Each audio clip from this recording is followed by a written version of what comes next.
Good morning, sunshines. So our little gentle, healthy reminder for the week. Last week we talked about how the word healthy tends to put us in a box and is fairly anxiety producing.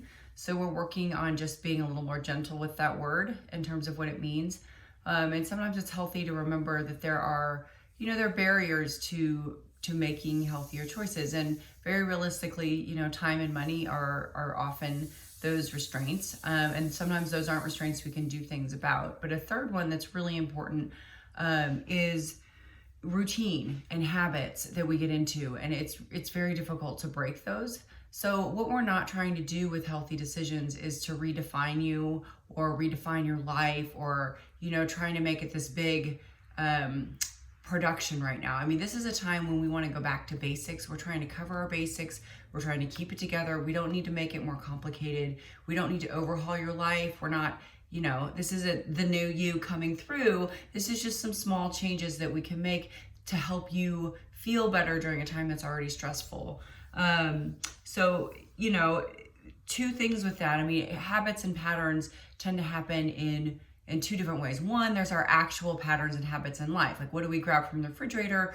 What is on our plate and in our mouths most of the time? And that is very habitual for most of us. The other thing is thought patterns. And so what are we looping through in our head? And those two things are hugely impactful in terms of how we're feeling about life.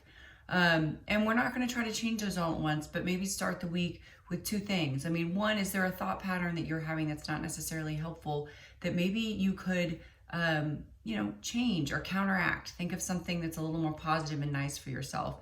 And the second thing is, instead of trying to change a routine or a habit that's tough, find something that you can swap that's already happening in your routine. And a really good example for this is if you're somebody that cooks at all. I mean, an easy swap is to swap out whatever cooking oil that you're currently using for something like avocado oil or coconut oil, which are two super healthy oils that you can use in whatever cooking you're already doing. So you're not making a big change, but you are then adding some really good fat to your diet without having to get overly complicated. So I'm over my time, but be gentle. Try to do some good stuff for yourself today.